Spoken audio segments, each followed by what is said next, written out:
Good afternoon, and welcome to the Interdisciplinary Humanities Center.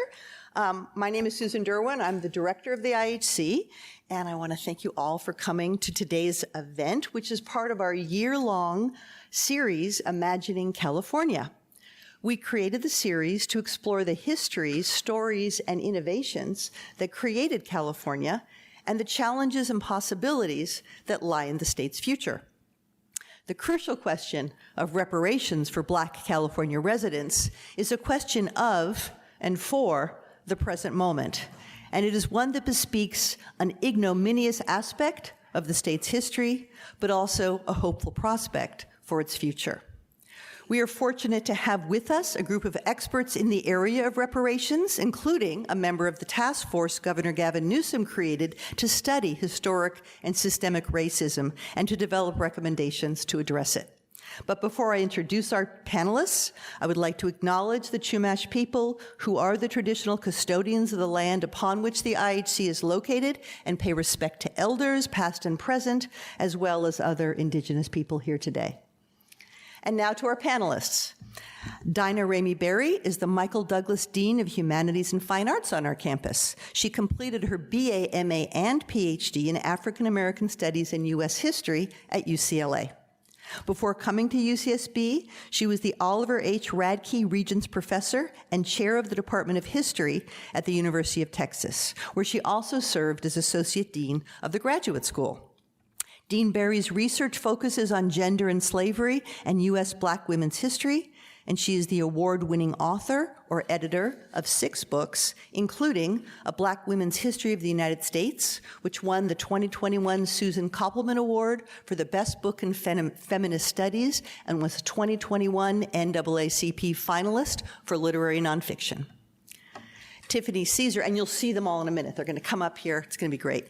Tiffany Caesar is an assistant professor of Africana Studies at San Francisco State University, where she teaches courses in African American history, science and spirituality in ancient Africa, and Black vanguard movements, at least this year. I'm sure you have a wider palette in other years, too.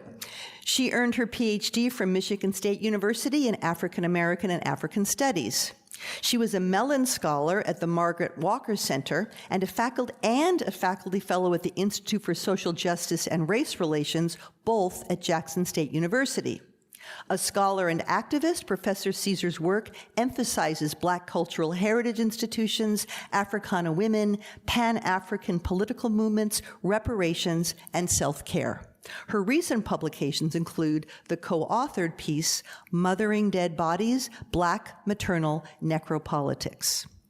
Dr. Jovan Scott Lewis, who earned his PhD from the London School of Economics, is professor and chair of the Department of Geography at UC Berkeley. His teaching and research are concerned with Black people's lived experience of economic and racial inequality and reparative frameworks for those disparities.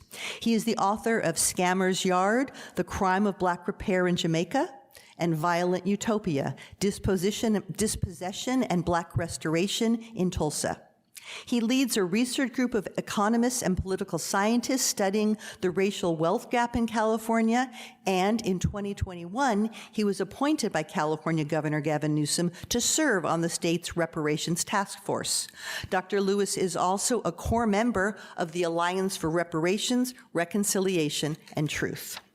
Our moderator, Giuliana Perrone, earned her PhD in history from UC Berkeley and is an associate professor of history here at UCSB.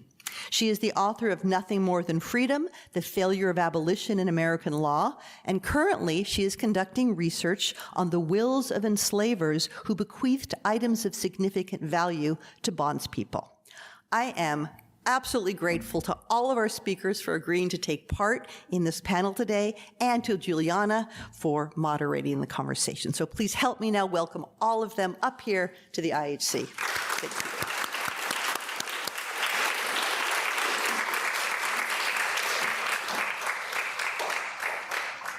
Thank you so much, Susan, and to the IHC for having us, and to so many of you for being here. This is really lovely. I'm really excited to have this conversation. I myself am a newcomer to this topic. I've been working on this is sort of a new We'll see if it works out. We'll see if it works out. It's in the beginning stages, but I've learned a lot recently, and so I'm really happy to hear from all of you who have been really invested in this for a long time. And I thought that we would start, since this is a public event, with some sort of basic questions, which are going to sound really simple, but I have come to realize are actually very difficult to answer.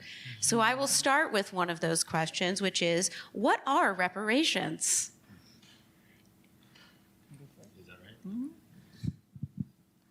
I felt like I was being set up by,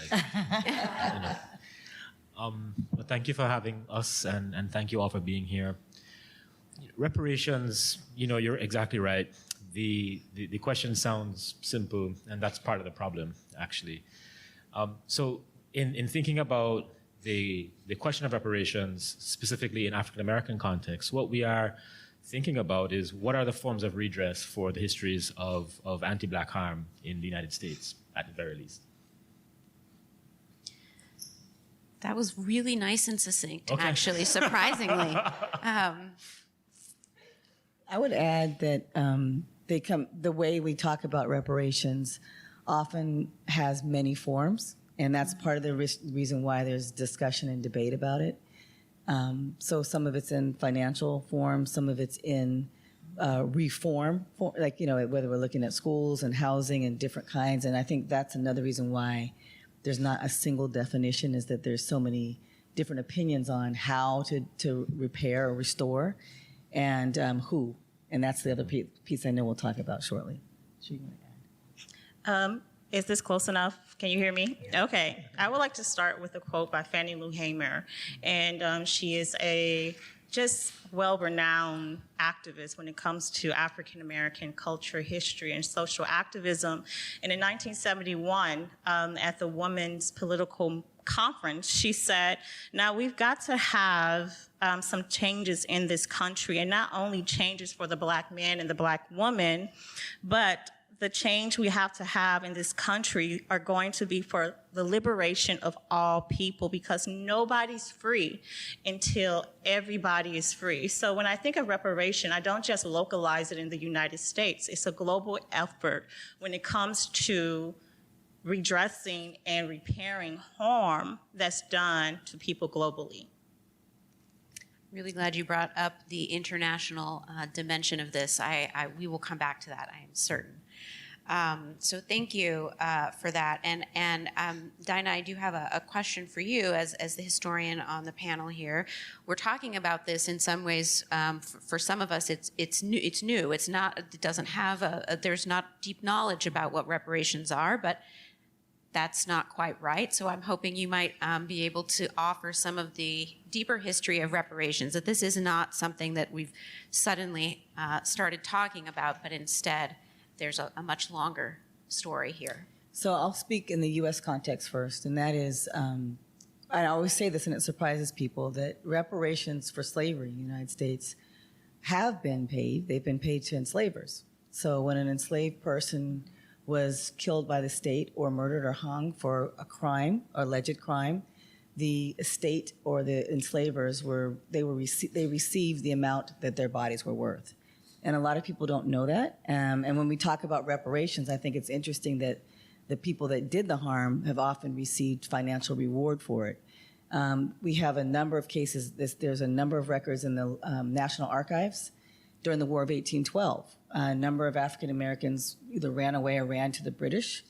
And in that period, there was a period of about 17 years of an international coalition to discuss the loss of life or the loss of property from the enslaved people that left. And the Emperor of Russia actually made the decision in 1828 to say that they looked at each of the states where enslavers were writing in to the Secretary of State to say, we lost X number of laborers during the War of 1812 to the British, whether they were deceased or they just went over, and this is how much they were worth. And then they have all these depositions. These are in the National Archives.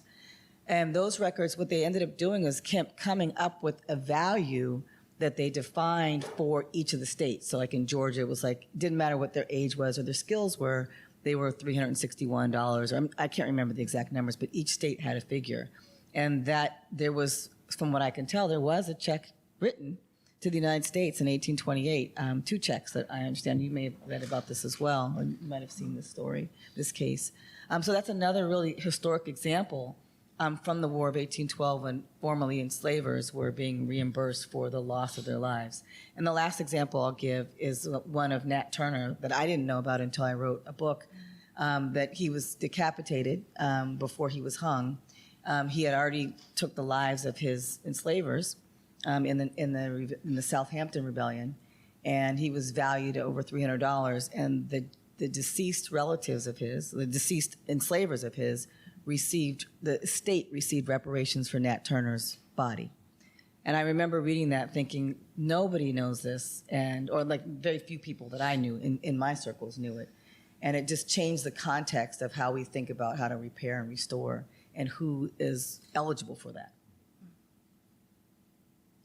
Do either of you want to add any historical context to this? I know I'll spill the beans, I guess. One of my colleagues, a friend of mine, she's actually writing a book about reparations, but the quest for reparations after the Civil War by former enslavers, and that was a process that went on for quite some time, and that's not actually, we don't have a book or a monograph about that yet, so I am excited that is coming. And those kinds of claims came across my desk a number of times as well, that it's enslavers who so far have been the ones who have gotten reparations so far. When I think of reparations, a lot of my work is with grassroots organizations. And one of the things, sometimes when we talk about reparations, we talk about it from like this administrative governmental space. And I like to look at grassroots organizations because I believe change starts within the community and works its way up to governmental policies and things of that nature. So when I think of like reparations, I think of 3 individuals. I think of Callie House. Callie House, she created the National Ex-Slave Mutual Relief, Bounty, and Pension Association. One of the first organizations to try to give ex-slaves money for their work as slaves. I think of Marcus Garvey and the Universal Negro Improvement Association, as well as Queen Mother Moore, who my research centers as her particular work with the Universal Association of Ethiopian Women. And in 1957, she goes to the UN and asks for $200 billion, right? As well as her work with the Republic of New Africa, in which you have several states banding together to try to create their own space, right, in the United States. So when I think of reparations as like early history, I think about individuals in those groups that begin the discussion and create before policy is made. That's really helpful. Thank you. Thank you so much. So if we move into this present moment, this has become an increasingly common topic, even before the task force was formed. What has brought this issue of reparations back into our public discourse in such a powerful way in really the last 10 years, I would say, that this is much more, I would perhaps start with Ta-Nehisi Coates' Case for Reparations article that he published in The Atlantic. This was a really powerful piece. But what is the power behind the discourse now? So I would say that it's the mediatization of anti-Black murder, you know. You have at that time that piece coming out, and it comes out really in the wake of the murders of individuals like Oscar Grant in Oakland, and it just kept going, you know. And so, at least for the task force, the bill that formed the California Reparations Task Force was drafted and signed and passed all within 3 months of George Floyd's murder, right? And so it's important to note that it is the literal loss of Black life that has gotten us where we are today. And then just to even bring that timeline back farther, you know, in the immediate wake of American independence, you had an enslaved person, Belinda Sutton, who in Massachusetts, seeing the kind of model of liberty of this new country, says, well, yes, I'll have some of that as well, and recognizes reparations as a necessary response to the unfreedom, the bondage that she had experienced prior to that. But certainly, what we have is many centuries of anti-Black harm and death that have, in many ways, kind of come to this moment, made possible by the fact that we are inundated visually with that death. I would just add to that. I tell my students in my Black Lives Matter Race and Social Movement class that, there's always a movement. And even when you don't think there's a movement, there's a movement. And when I think of reparation is endless. It has always been going on. And I think of like the Black Panther Party in Oakland, and a lot of people like to say, well, after, the death of Huey P. Newton, the Black Panther Party kind of diminished, but what they don't talk about is the African People's Socialist Party and the Uhuru movement that really started to do a lot of programs surrounding education and political engagement and police brutality and fighting for women's rights, right? And I think that we have to kind of make sure that when we're talking about reparation movement, that we fill in those gaps, those pauses, when it's not necessarily a pause, it's probably that you have a grassroots organization that's taking the helm of the movement and they're not getting as much publicity. I think if you look at individuals, like you were saying earlier, and you using Belinda Sutton's case, there's always been a push for it. It may not have had the title reparations, but there's always been a push for restoration, for justice. And there are numbers of cases of individuals, which you've written about, and I hope you will say something about that, number of cases that have come through where individuals were fighting. And I think Sutton came after she had been enslaved for 50 years. So this is not something that they're doing right away. And there was a number of people in her community that supported her. So you also find allies that are helping try to have people restore and receive reparations for the labor that they did for so many years. It may be worth noting that Belinda Sutton and a handful of other enslaved people in Massachusetts actually successfully used the courts to end slavery in the state of Massachusetts using precisely the arguments of the Revolution and that are embedded in the Declaration of Independence, that if all men are created equal, in fact, then you can't also have slavery. And that was a compelling argument to the judges of the Supreme Court of Massachusetts. So Elizabeth Freeman, right? Right, Mumbet.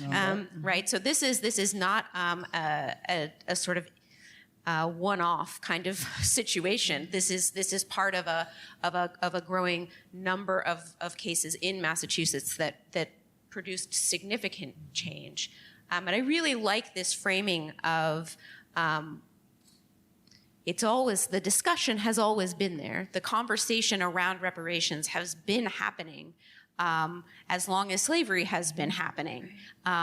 But it is not something that has been taken seriously as a policy issue in the way that we are observing it now until this very, very brutal reality has been presented to the public at large in a way that makes that violence so inescapable. And so it sounds to me as though we have a lot of work to do in our classrooms, in our history classrooms.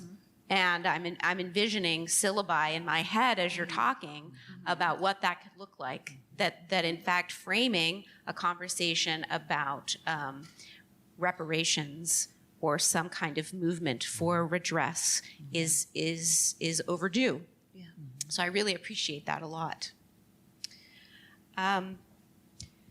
So obviously, as a policy matter, this is a sticky, complicated question. What might reparations look like? To whom should reparations go? Anyone want to take on those? Those are, again, those are simple questions, right? Like, but. I will take it on partially. Okay. You know, again, I say reparations is for anyone who has experienced any type of harm. But when I think of the African and African diasporic population, it's for everyone. Now, some people feel that reparations are only for African-descended people in the United States. I don't agree. I feel like if you identify as an African-descended person, you should qualify for reparation because colonialism impacted everyone, right? Not just people in the United States. It impacted people in the Caribbean, it impacted people in Africa, South Africa, right? I mean, South America and more. So reparations for me, when I think of the Black population, is for anyone who identify as an African-descended person. As far as what it looks like for me, that's a complicated question because I look at reparations in almost like four layers, right? I look at the grassroots. You know, the grassroots organizations. I look at, you know, citywide organizations like the San Francisco African American Reparation Advisory Committee. Then you have national organizations, and then you have like the national, like statewide American reparation efforts. And so I think it's kind of complicated because you find at different levels people are asking different things, and that becomes a challenge. So, for example, the San Francisco African American Reparation Committee, right? They recently were disbanded after there was an apology issued, right? But they were promised money from Mayor Breed that never happened. But she also has a reparation initiative with Dream Keeper initiative that also gives millions of dollars to underrepresented communities and programs. So both of these, you know, spaces are asking for reparations, but they're not necessarily all the time working together, which creates this fissure, which makes it challenging to create this unified ideal of what reparation looks like. But overall, I would say reparation is something that is permanent and institutionalized in quickly addressing harm that's done to people. So the policy framing is interesting, and it makes it necessary for me to remind people that slavery was a policy. And so, you know, putting it in that way, then what we have then is a legacy of policies that you know, even upon the abolition of slavery, we saw immediately be replaced with black codes, Jim Crow, which then on and on and on, right? And we can think, you know, about mass incarceration, etc. You know, so what we have is a legacy of harm through policy, right? And so for that reason, it is at least in principle or ethically easy to resolve, right? Because we have a history, you know, in all governments for the most part, where if we have policies that are ineffective or even injurious, we oftentimes follow up with proper policies. We revise policy. We have a thing called amendments. You know, so in that regard, it is in principle very easy. What makes it difficult is the fact that this country, and certainly the state of California, has a hard time reconciling with what it means to pay its debt. So on the task force, we were tasked with tracing specifically state harms. You know, so we weren't talking about PG&E, we weren't talking about, you know, Chevron, we weren't talking about the real estate board, I can continue. Just the state. And so from 1850 until last week, I like to tell a joke last week, because things are ongoing, right? Some of the policies are ongoing. We, as a kid say, found the receipts, right, of exactly what the state did.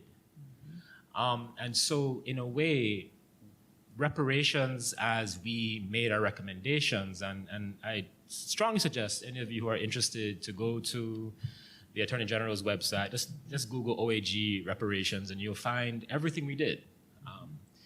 Taken together, it's 1,100 pages of both history and recommendations. So the first half of our final recommendations, or our report, is an entire, really exhaustive history of all of the state-based harms that have occurred against African Americans and their community from 1850 and again until last week. The second half is really our recommendations across 12 areas of harm. Now, the interesting thing is that when we get to the recommendations, there is a need to actually think about compensation. And compensation, meaning financial compensation, cash, is one form of reparations for sure, and I think it's a hotly contested form of reparations. However, what we did, and on the task force, my job was to oversee the compensation modeling.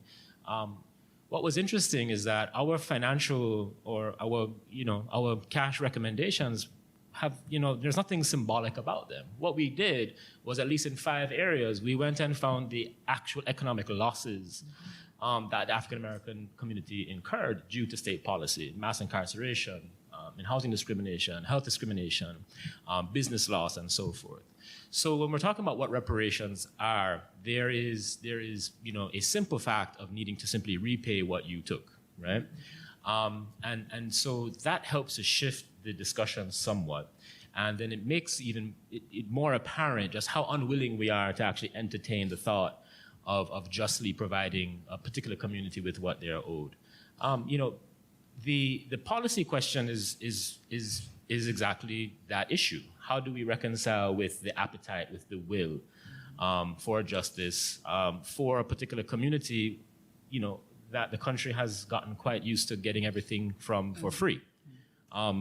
You could, TikTok will tell you that just as easily as any history of actual material dispossession through redlining.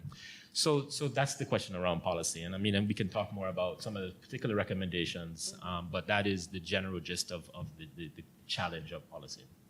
Can I add? Just this idea of what reparation looks like, it makes me think of student activism. Reparation looks like student activism. Sometimes reparation is forced. I think of San Francisco State University and the development of our Black Studies program in the College of Ethnic Studies in 1968, when we had students, faculty members, and community members coming together to force administrators to dismantle a higher education system that was not inclusive of people of color. The same thing happened with North Hall, right, in the Black Studies program in 1968. So sometimes reparation is not a negotiation. It's an overt action of change that is not let up until change actually occurs. I really like that a lot. Thank you so much. Did you want to? Oh, no, I was just going to say a little thing about receipts. So I think one of the discussions that we often have about reparations is that we can't figure this out. We don't know, how do we know where? And I think the report showed so clearly. But we can do that for U.S. history. We can do that for a number of other spaces where people did receive redress internationally, right? Mm. And we do have absolute records all the way down to from when an enslaved person was born until when they died, and how much they were worth and their values, and how those values changed over time. We also have the tax records. We have medical records. We have all kinds of other receipts to show. So when there's always this discussion, we can't figure this out. We have a lot of extant records, even though that doesn't cover everyone, but we have enough to give an example and multiple examples of the financial losses that were here. So let's talk a little bit more. You've brought this to California and the task force, and I am hoping that you can provide some insights about your time working on the task force. I also want to note that actually there are 2 plans that have come up already. This one that was offered by San Francisco, which came out offering or advocating for cash payments, and has since been disbanded, and a state task force that doesn't necessarily prioritize cash payments, but nevertheless has an estimated price tag according to reports that are quite significant. And I would really like to hear your take on how this about how to interpret what the proposed. It's triggering. So the Los Angeles Times reports that the cost is estimated at $800 billion, or 2.5 times the state's annual budget. Fake news. Great. I'm very happy to hear that. Please, please. So we have these. Very triggering, actually. The eye twitch is coming back. So I'm sorry, continue. No, please, please tell us why this is not the way we should be thinking about this. So the 2 years, 2 whole years, mid-pandemic, 2 years. Our job was fairly straightforward. So the bill AB 3121, I would advise you also to go look at that. As far as bills to commission a study of reparations, I thought it was brilliant. It was straightforward. And it interestingly, and kudos to the folks who wrote this, now Secretary of State Shirley Weber. The idea was to give an account for slavery and its lingering effects. And its lingering effects is the critical phrase here. There were enslaved African Americans in the state of California. Let's just dispel the myth that this was a free state. Technically, yes, but there were enslaved people in the state when California became a state. However, to be sure, there was not the institution of slavery as we know it elsewhere in the country historically.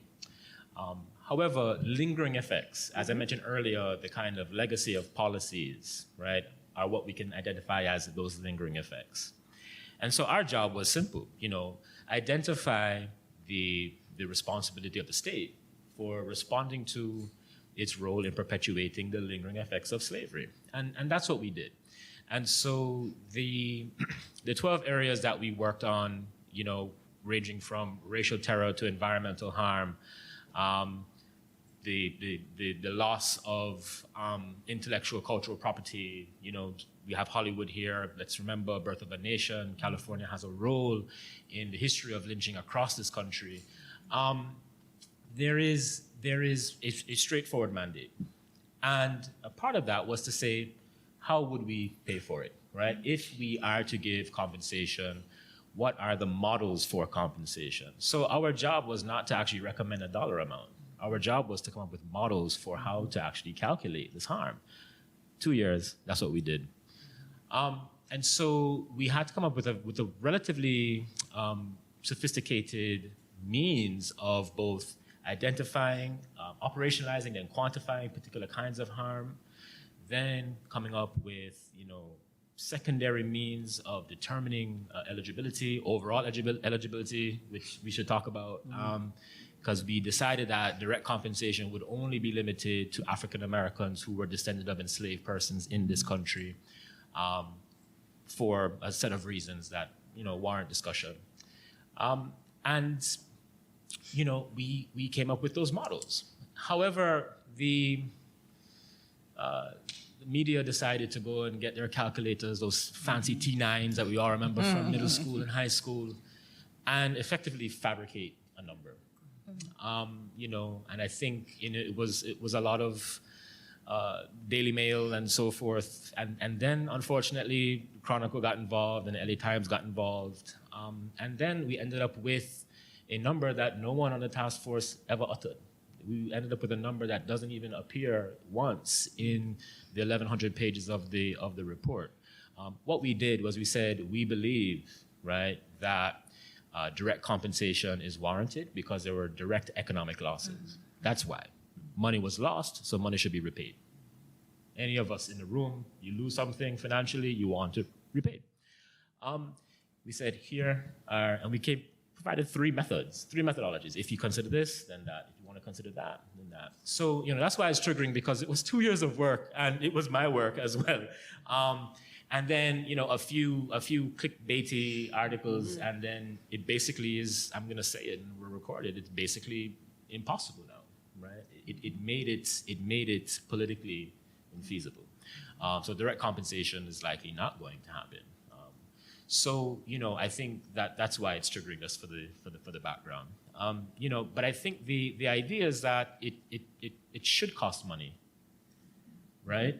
And the idea, again, that it shouldn't, speaks to the way that the state and this country generally, and many citizens, figure their respective valuation of Black people.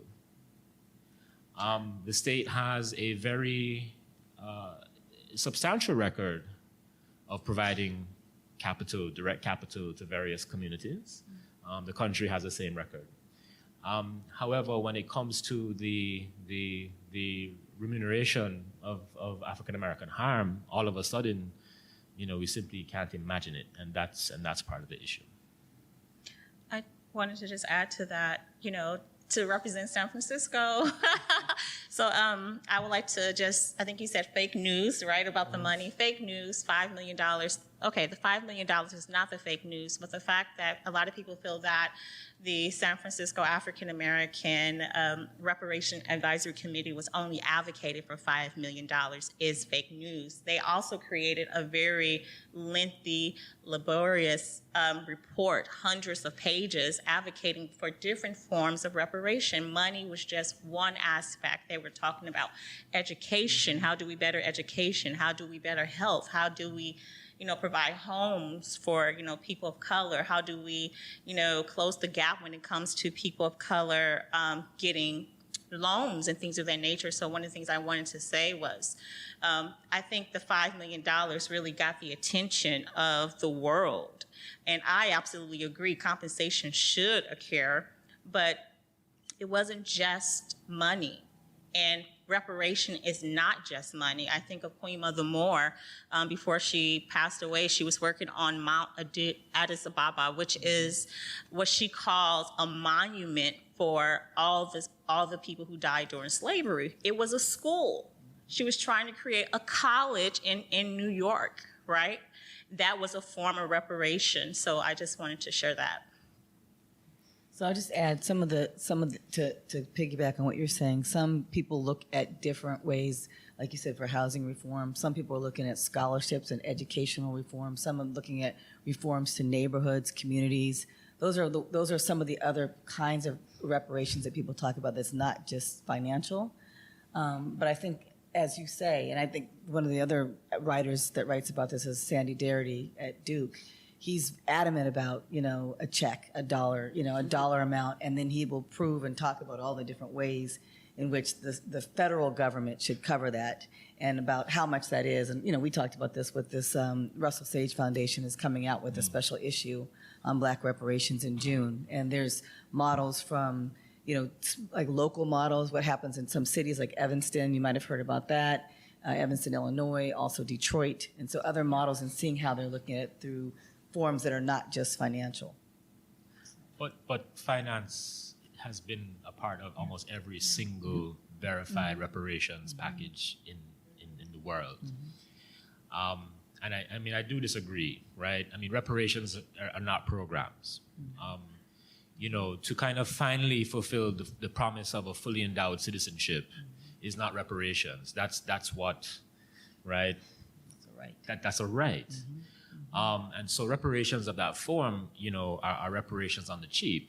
The idea is that, right, from slavery through to gentrification, mass incarceration, these are actually economic harms, right? Depriving a community of working people through a regime of mass incarceration is impeding economic and social mobility of a community, creating discriminatory housing policies that we know in this country, we have this whole notion of your house is your bank, creating, blockages for African Americans to access loans, to be able to, have intergenerational wealth, even to this day, engaging in racist appraisal processes, right, where African Americans aren't even allowed to tap into the existing material value of those homes compared to like next door white neighbors, is an economic harm. And so, in a way, I am, my position on the task force and the position that I've held since is that I actually want to make this matter a bit more mundane, right? So we understand the violence of slavery. We understand, as I referenced earlier, the violence of anti-Black harm. But if we simply distill the kind of underlying and inherent economic operations behind all of those activities, right? When we talk about the rise of lynching, it was a tool of violence, not just to be violent, but to acquire through violence land, right? And Go ahead. no, I was just gonna, with lynching too, most of the people that were lynched were because they were financially successful. Right. And so they were trying to find ways to take them out of a business, a community, financial gains that the families were having, and that's half the battle, right? So it's about money, and in a way, and I'm not even talking about the centuries of free labor, right? And so, in a way, this is an economic question. These are economic harms that have been facilitated through various other media, like, lynching or some other form, but this is exactly what it has been. And so reparations is fundamentally about compensation. I think where we are in agreement in terms of the attendant policies, so we have international standards for reparations, and one of them is guarantees of non-repetition.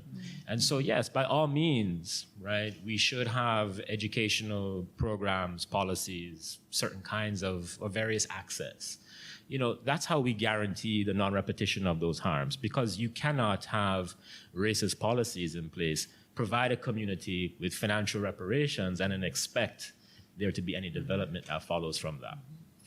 What you're really getting at is abolition in a sort of broader framework, right? That We're all Well, it's complicated. We can modify the abolition term to say, well, yes, right? And I think, can you take the abolition question? Well, I think, sorry. For abolition is often, there's contemporary ways of people talking about abolitionism.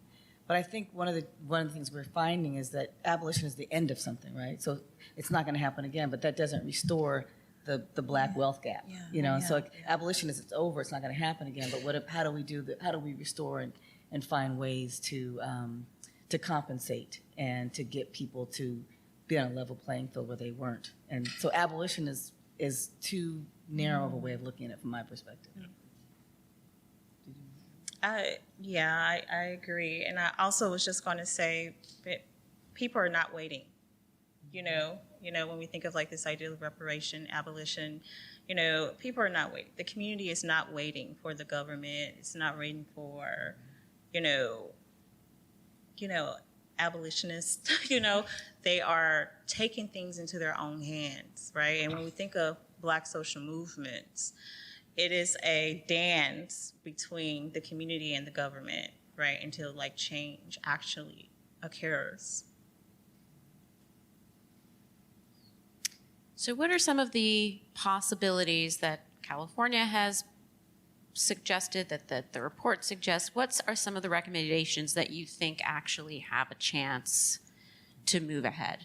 I'm going to go back to an LA Times report, and but it is reporting a Berkeley Institute for Government Studies poll, which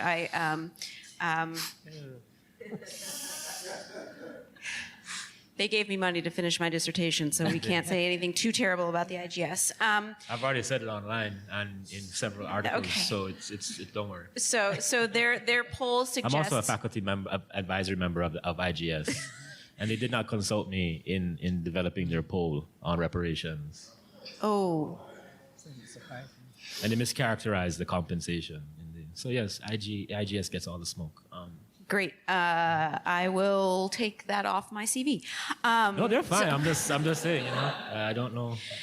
Reparations. The record is mixed. So the piece of data that they have that got the most reporting was that 60% of Californians don't like the cash reparations, which suggests that maybe there are other things that might be less objectionable, perhaps. The article didn't answer that question. Right. So are there other strategies that you think do have more possibility. Sure. And just for clarification, the question in the IGS poll for the students in the room, you're learning to write surveys, don't write them this way. So that question didn't explain what I explained to you all earlier, right? I think if that question said African Americans lost X amount of money due to state policies, the task force is recommending reimbursing them for X amount of monies, that would be a very different question. And then if 60% came back responding to that question, then I would feel, fine answering your question. But it's an illegitimate question. It's a biased question. It's a horrible question. So I won't answer that part of the question. What I will say, though, is that 14 bills so far are being drafted by members of the Legislative Black Caucus. And there are some of those that all of them I think are wonderful. They come pretty much directly from our final report and recommendations, which I would say constituted 115 distinct recommendations. And the suggestion for direct compensation was only one of 115 recommendations. So that puts into perspective that we are thinking extremely comprehensively, about the kind of limits of the state, but also about the kind of totality of the harm that African Americans have faced in California. What I'm most, I think, excited for of the 14 bills is one that Senator Stephen Bradford is putting forward, which provides certain kinds of business incentives. I think what we have is a history of, when we think about redlining, we tend to only think about the impacts of redlining on housing, but we have to think about the impacts of redlining and those kinds of lending policies on businesses. When we think about things like eminent domain, we tend to think about houses, but we forget the hundreds of businesses that were raised in order to make way for state projects. And so I think providing, having a reparative policy that helps to, encourage economic development in and among the African American community, I think is a wonderful way of getting at the money question without directly asking or having to answer the money question. I'll just note here that the package of 14 bills was introduced in January of this year, and the one I believe you're talking about would restore property taken during race-based uses of eminent domain to its original owners, or provide another effective remedy where appropriate, such as restitution or compensation. This sounds an awful lot like what occurred with Bruce's Beach, where there is a specific property in Manhattan Beach where the history of dispossession and the connection to the locality and in that dispossession was clear, and a specific redress was made to correct that. In some ways, it's very much like a tort. You have been wronged. This is the redress for the wrong and the compensation to make you whole, right? So the family did receive the land back. Is this what this new, or what Senator Bradford is thinking, using this kind of model? Right. And he was directly involved in the Bruce's Beach thing. But the problem with Bruce's Beach is that the city also refused to rezone it as a commercial as commercial property. So the family ended up having to sell it because and this is what I'm saying. You have reparations. Okay, we took land from your ancestors. I mean, imagine the value accrued over 100 years, nearly over 100 years actually, on a property in Manhattan Beach. However, the property was returned to the family, but it effectively had to remain a public park, and the result was that the city said, okay, we will pay your family $400,000 a year. We will lease it from you. And so when you have $400,000 in this economy in California, and you say, okay, we now have maybe a dozen family members, I mean, what does that really do? Instead, allow it to be what it was, which was a commercial property. There was a business that was run on that property by the Bruce family. So instead, the Bruce family sold it, I think it was for maybe $20 million or something like that. which, listen, any of us in the room would do the same thing. I'll say I would. The question is now, that opened the family up to all kinds of criticisms in the reparations space to say, well, listen, you gave your reparations, you returned your land, and you turned around and sold it. Yes, because that's what I have the right to do as a citizen in this country. I have a right to do what I want with my property. But yes, that is the idea. It is to, I think the difference, however, is that not everybody has that particular history where they owned a particular piece of land. And then so what we tried to work out in the task force was, or a position that we took, at least in the compensation team, was that we had to frame all of these as community level harms. So redlining, this isn't about if you particularly lost a house, right? This was that there was a general scheme of dispossession that impacted the entire community. So you may not have lost a house, you may have been a renter, right? However, someone in your community who had lost their home, that ate away at the community. The same thing with mass incarceration. The recommendations aren't you went to prison, we are going to give you reparations. I mean, imagine what the Daily Mail would say to that. It was that mass incarceration was a community level harm, right? And so, these are the ways that we begin to identify what compensation looks like. And so I think it's important to say that what we also suggested was that we have these community level harms, but then in addition to that, say for redlining, eminent domain, so you had a community level harm as an experience, but then if you specifically lost property, then you should also pursue an individual claim against the state to be directly compensated. I think of Reconstruction era when I think of this mass period of redressing, trying to improve the lot of formerly enslaved people, and we all know that did not work out. So I also think about how do we, as we are creating policies, as we are encouraging organizations to advocate for reparation, how do we not repeat history? Or is that like a rhetorical question? Like, is it even possible not to repeat history because we can have policy in place, but are they going to be protected? I also want to just mention this idea of the San Francisco African American Reparation Committee. They're disbanded, but what has happened is that we've had community members create their own organizations in which they are pooling in millions of dollars to redevelop the Bayview area.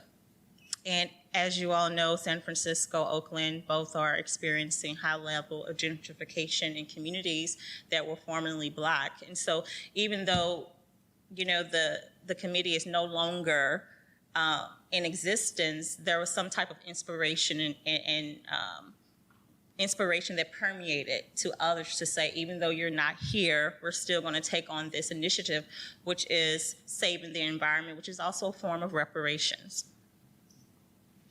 That's really, it was actually, I know we're nearing the end of the formal panel part so that you all can have questions, but I was actually going to end on, well, are there things that make you feel optimistic? And that sounds like out of this, formal disbanding of this task force, something else has come in its place.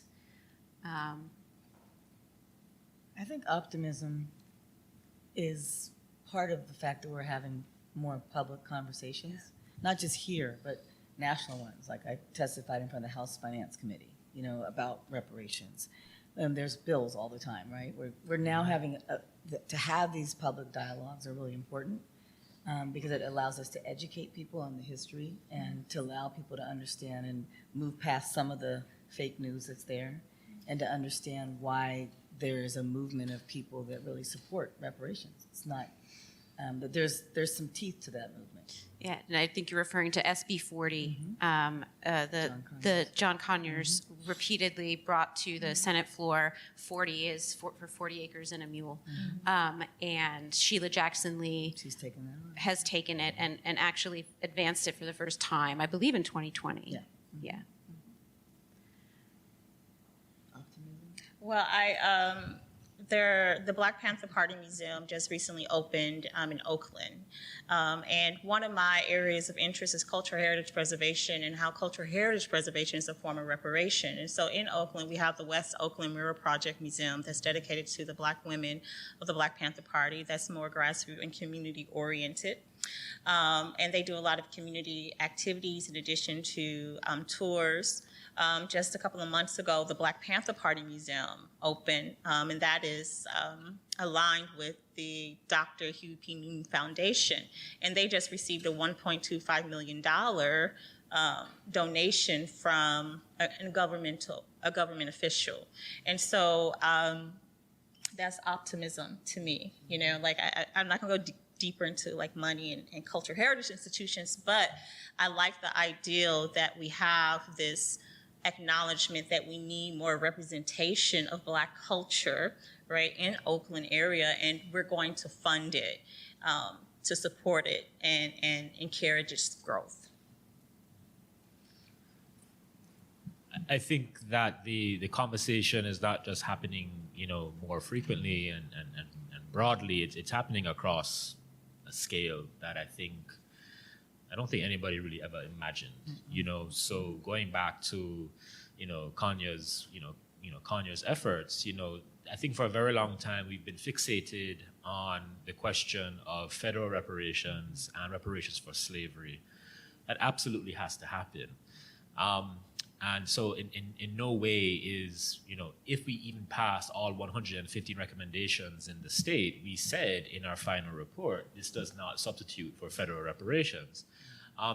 But at least from my experience and the kinds of engagements I've had coming, you know, out of the task force, what we're seeing are various municipalities, we're seeing school districts, right? Not just to mention all of the various states across the country, but we're seeing institutions beginning to look at themselves and look at their own history of perpetuating anti-Black harm and are trying to figure out how to offer redress for it. You know, Berkeley Unified in Berkeley they have their own reparations commission, you know?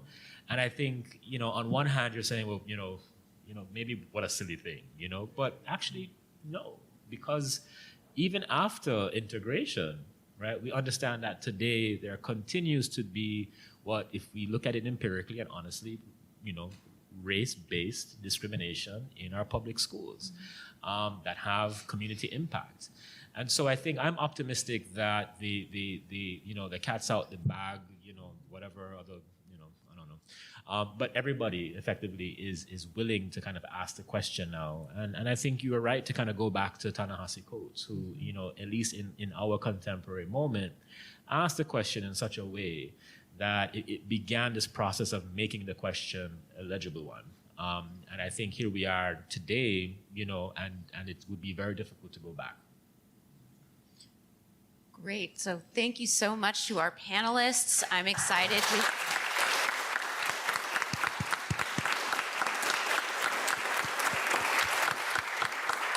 I am excited to hear audience questions.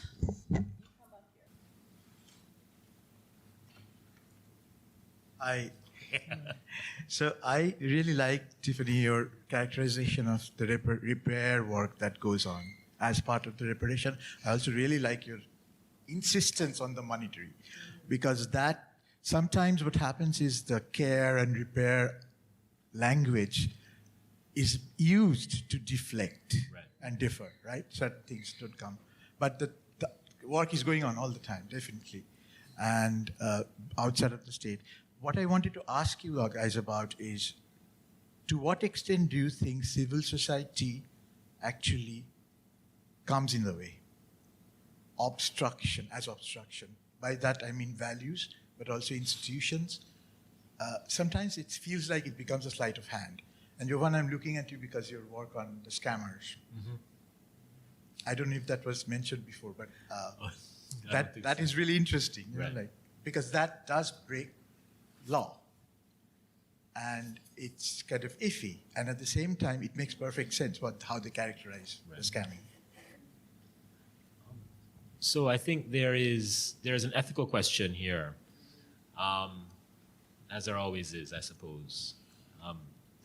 When we had emancipation, not just in the United States, but across the Americas, it wasn't necessarily entirely about a kind of universal pursuit of freedom for everybody. In fact, it wasn't about that at all in most cases. If you think about emancipation under British colonialism, it almost wasn't at all.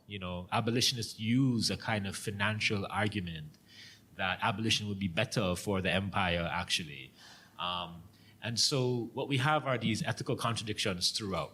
And so for me, I think when we think about our willingness to perpetuate a certain kind of liberal ideal, that absolutely does get in the way.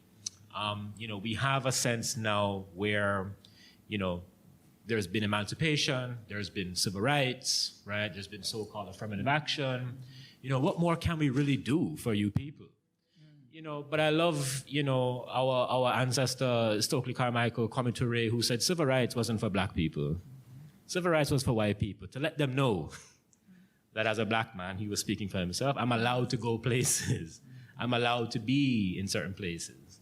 And so, what we have is exactly as you're saying, there is a sleight of hand. And so what you're mentioning is the work I did with these lottery scammers in Jamaica who were scamming mostly white North Americans out of a good chunk of their savings. And for them, I simply asked them, well, how do you justify what you're doing? And they said it's reparations, right? And I said, okay, let's think about it. But they came up with a relatively sophisticated formula for exactly how this was reparation. I said, well, these people you're scamming are white Americans. It had nothing to do with your ancestors' enslavement. But they said, well, actually, geopolitically, America has inherited the debts of Britain, right? Because of the involvement of the United States, after independence politically in Jamaica. The CIA undermined effectively Jamaica's democratic socialist project in the 1970s. But also it's the everyday experience of their poverty right against the very fact that, hundreds of thousands of white tourists come into Jamaica every day, and they read the broader geopolitical and political economy to understand that, listen, I am being harmed because why don't I have the things that you have, right? So for them, they made an argument for reparations. And so what that tells us is that the ethics are very pliable. And what we do know, historically speaking, is that colonial powers have used those ethics, in a variety of ways that have perpetuated those harms. When France, of all of the colonizers, goes back to Haiti in the wake of the earthquake and says, oh, we don't owe you reparations, let's move on from history. That's an ethical claim, that's an ethical position, right? That allows France to continue to benefit from the century and a half of reparations that Haiti actually paid to France for emancipation, while allowing them to continue to involve and incorporate Haiti into newer cycles of structural adjustment debt, So it is an ethical problem, and it's one that I confronted, all the time in the task force, because at some point I just realized that people just do not want to give black people money. Right. And it boils down to that. I want to add to that, and hopefully I can, based on what I understood of the question. I think sometimes we forget that not everybody really wants to be a part of the American society, and that they care to, if they care, And so I think of like Marcus Garvey, I think of Queen Mother Moore, and their efforts of actually trying to create their own values, their own space, their own geographical parameters when it comes to reparations that was not inclusive of other people's opinion. But with that said, I also want to talk about the African People's Socialist Party, who have within their organization a solidarity party that's run predominantly by white people, in which they have white people go into white communities and ask for reparations. It sounds like a scam, but I've seen it. They are really, I mean, some of these Solidarity members are more for reparation than some Black people I know. So I think there's a line, right? We have to kind of, sometimes it's not a scam.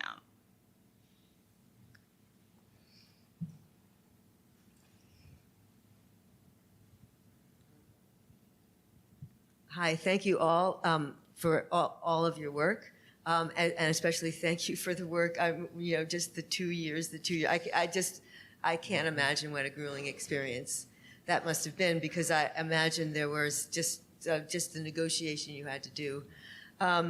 My question, well, two things I was thinking about as you were just talking. I'm thinking about the efforts about some institutions on civil society, universities, Brown, Georgetown, to actually come to terms. They go in the records and they find, oh, not only, this is how we were complicit in the slave trade or in the enslavement or the sale of enslaved people, but this is precisely how we benefited. Right. And then, but then they kind of come up with, well, we'll give some scholarships to, so, just that juxtaposition.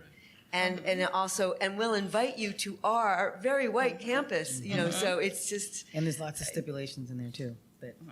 And there's a in order to stipulation. qualify. There's all kind of qualifiers. Exactly. So, but my question though is, in your incredible research, and actually my class, we read at least the executive summary of your 1,100-page report, which the immense amount of work. I mean, the historical research, I just really want to shout that out. It's incredible.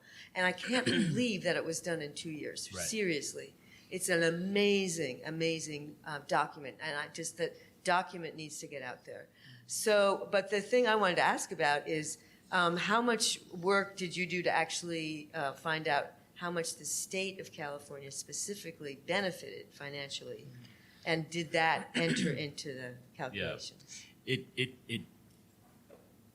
It didn't in terms of formal framing in that way, and I really am glad that you bring this up, because on the various parade of interviews and thing, I make that point very explicitly to say, listen, to think of loss is one way and it's an appropriate way, but we have to think about gain and benefit, and so the easy thing to say is that we did calculate the economic losses, and we understand that because these were losses due to state policy, then they should be counted as benefits to the state.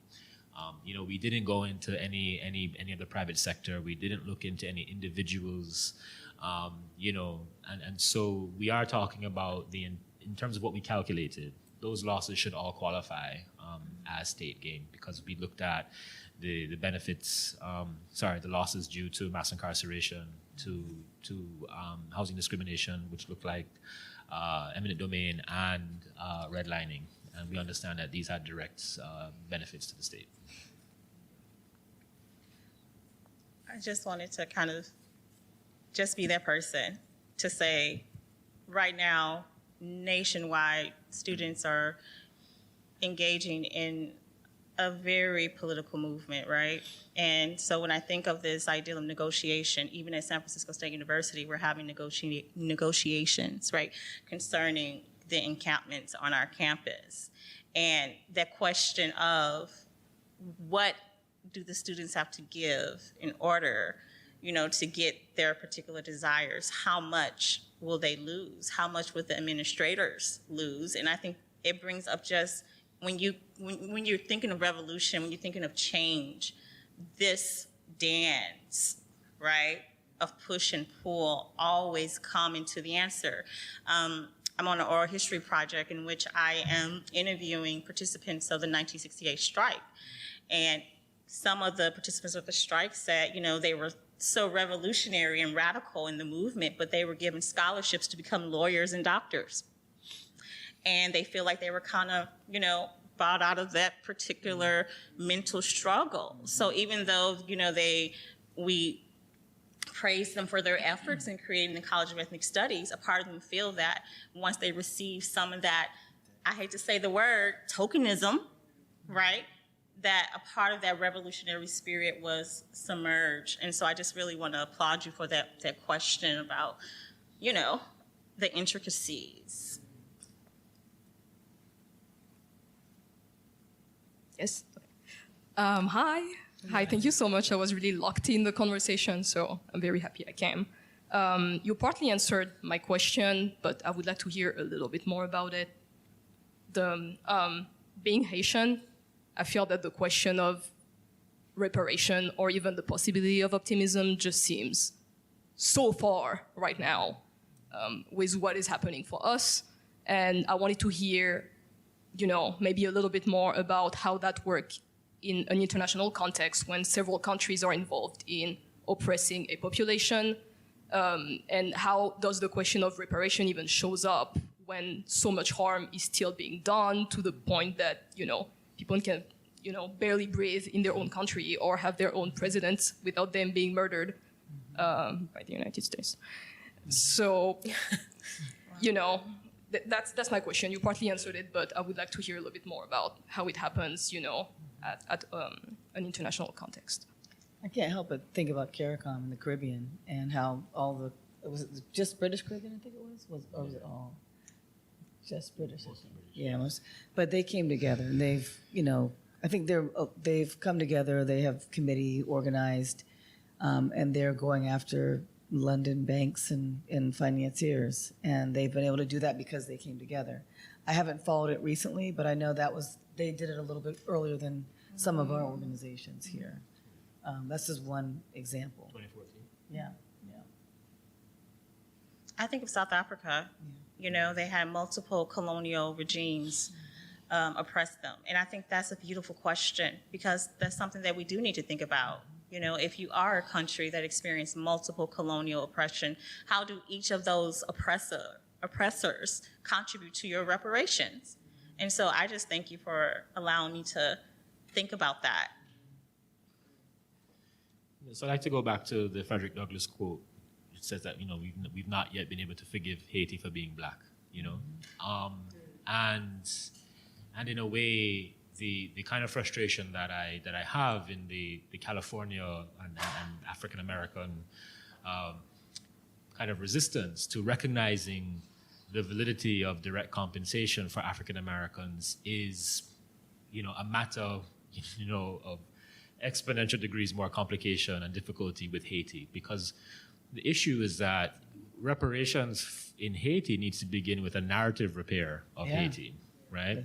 And so we have a kind of impossibility of Haiti. I'm sure you've probably been overly inundated with all of the texts from Trio to whomever else, thinking through the kind of epistemological blockage that we have around Haiti because of the threat that it represented, being a New World Republic only a couple of decades after the United States, right? Having effectively, a country of formerly enslaved people beat back Napoleon and effectively bring the question of modernity to a halt, right? The ethical terms of modernity, the Enlightenment terms of modernity, bringing them all into question if the black subject can occupy those things. And for that reason, Haiti has effectively politically suffered. The question of reparations for Haiti, I say, begins with a kind of narrative repair. The practical terms are exactly this, right? It does require some kind of state-driven program. And I think what you have when you have the vulnerability of the state in Haiti, as you have had for a very long time, it's difficult to even get that program up and running. So what that does take, and I'll go back to Tiffany's points earlier, it does take a lot more grassroots effort. So reparations in Haiti will take grassroots efforts to get that momentum. And I think that's how you have to do it. Unfortunately, or I guess fortunately, you have in so many of those CARICOM nations, the CARICOM Reparations Commission, you have heads of state endorsing those that movement.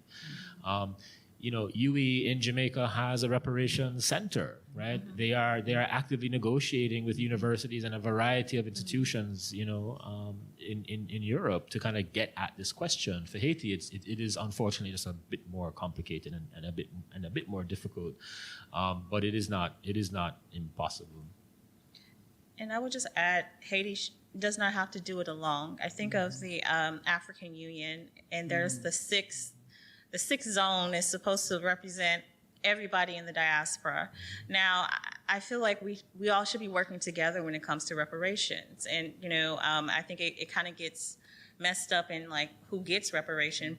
But I truly believe that anyone who acknowledges themselves as an African descended person should get reparations, and that Haiti, America, South Africa, we all can work together in tackling this reparation. I do believe there's strength in numbers.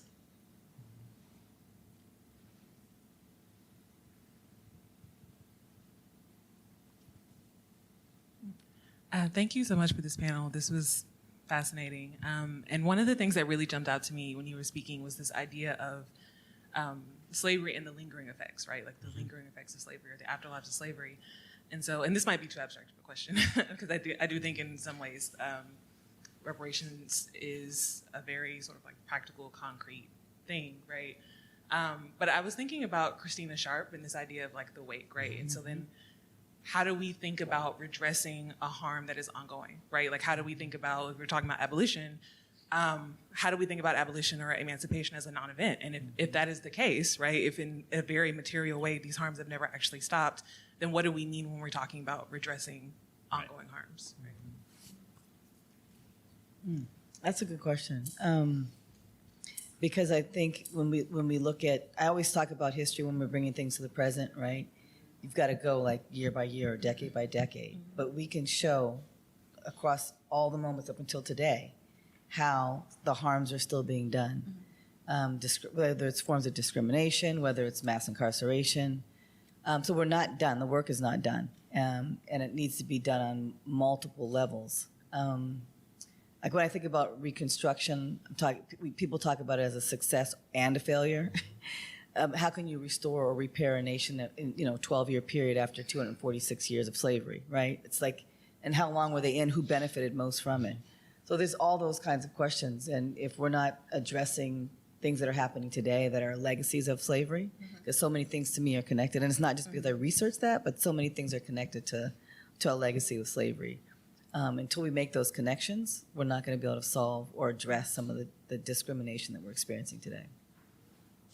I just wanted to say, like, when I think of like the extent of slavery, I think of these scholars who are working on like looking at mental health of people of the African descent.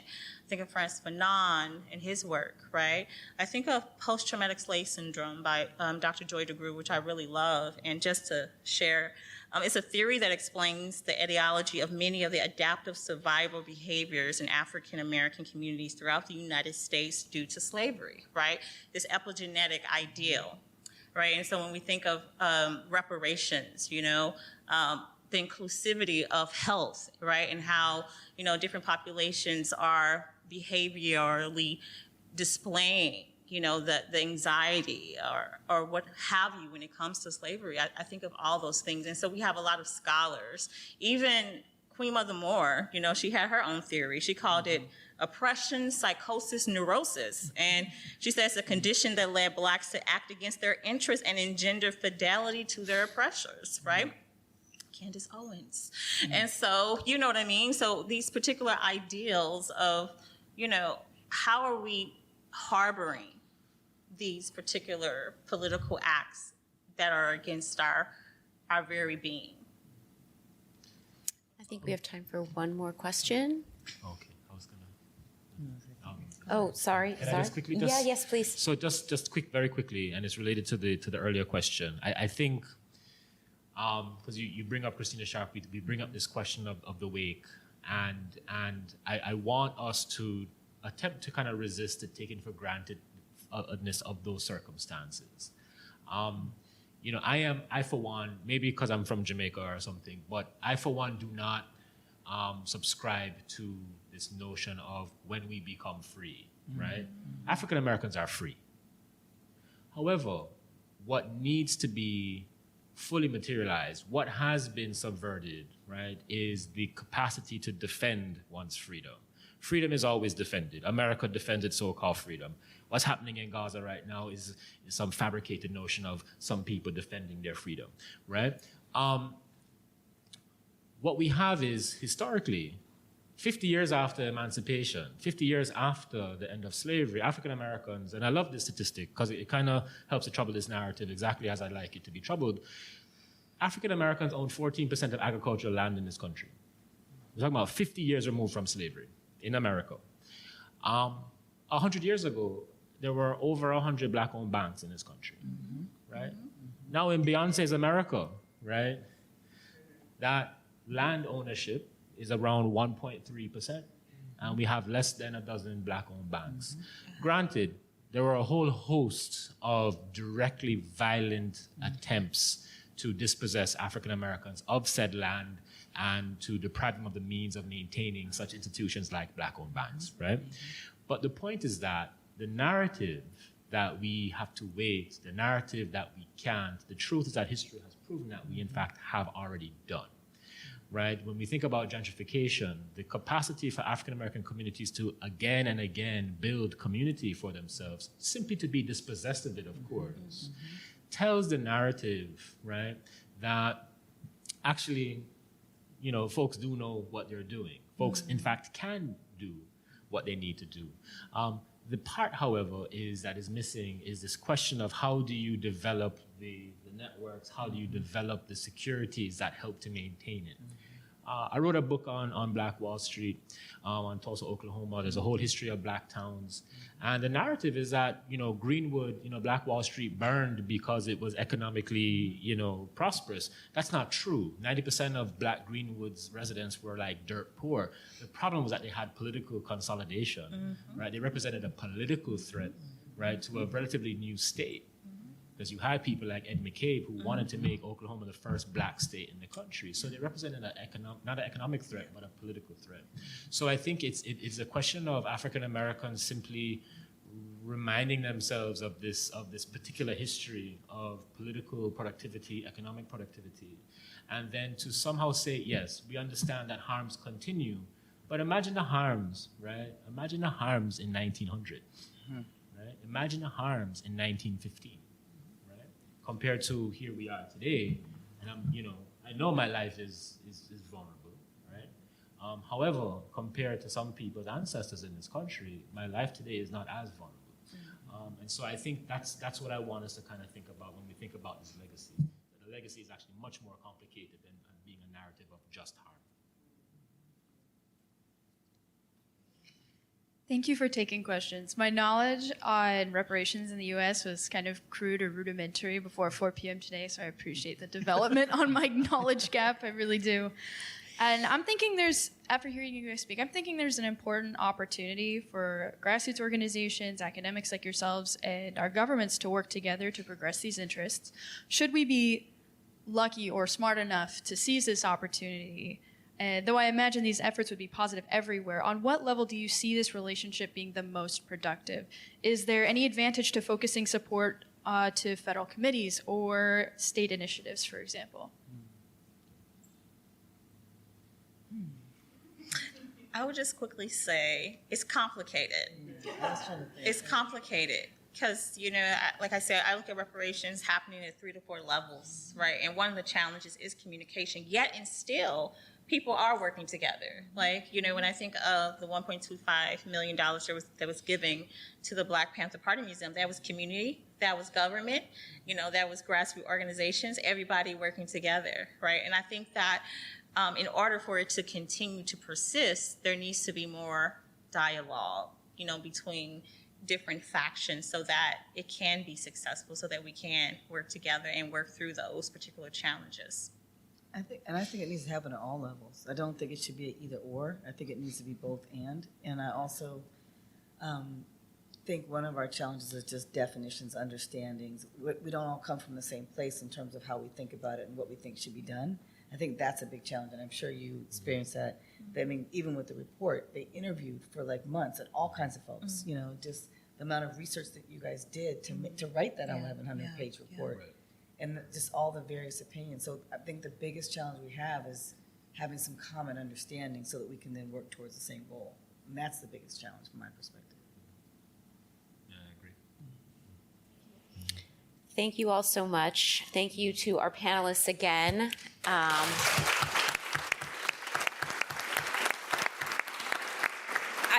I feel like we've barely scratched the surface. I got to very few of my many questions, but I really appreciate you all being here. And I'll turn it back on to Susan. Yeah, thank you.